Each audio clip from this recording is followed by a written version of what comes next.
আসসালামু আলাইকুম। আপনাদেরকে দেখাবো যে খেজুরে পোকা কিভাবে বুঝবেন। অনেকেই খেজুর কিনেন কিন্তু জানেন না। খেজুর কেনার পরে ওয়াশ করে খাওয়া শুরু করেন। আমিও এই কাজটা করছিলাম। গত 2-3 দিন আগে 1 কেজি খেজুর কিনছি। কেনার পরে আমি রুমে রাতের বেলা খেজুর কিনছি, যাইয়া ওয়াশ করে খেজুরটা খাওয়া শুরু করছি। 2টা খেজুর খাওয়া শেষ আমার।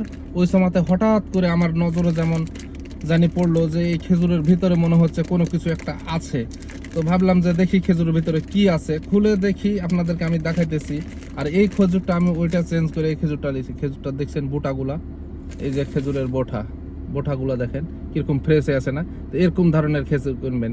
এই খেজুরটার সাইজ যদিও ছোট হয়, এই খেজুরটা কিন্তু খুবই মিষ্টি আর দামও কম। তো দামটা বিষয় না, আসলে খেজুর হতে হবে ফ্রেশ। আর পোকা কিভাবে বুঝবেন আপনারা?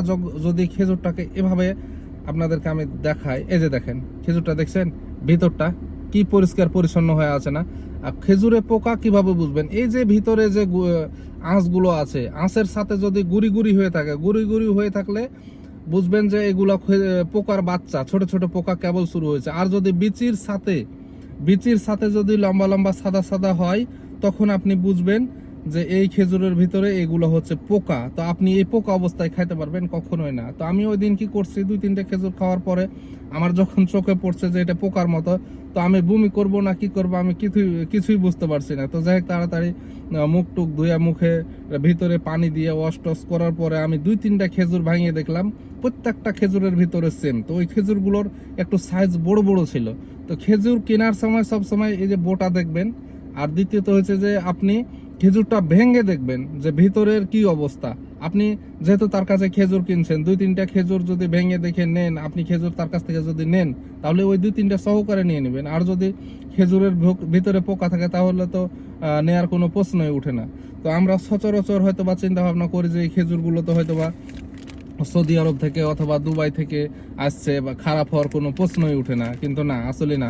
এখানে অনেক খেজুর আছে যে 1 বছর পর হয়তোবা সেল করে, অথবা 6 মাস পরে, বা হয়তোবা 3 মাস পরে, 2 মাস পরে। অনেক সময় গরমের ভিতরে থাকার কারণে হয়তোবা খেজুরে পোকা হয়ে যায়। তো আমি প্রায় সময় খেজুরগুলো কিনি আমি নিজের খাওয়ার জন্য।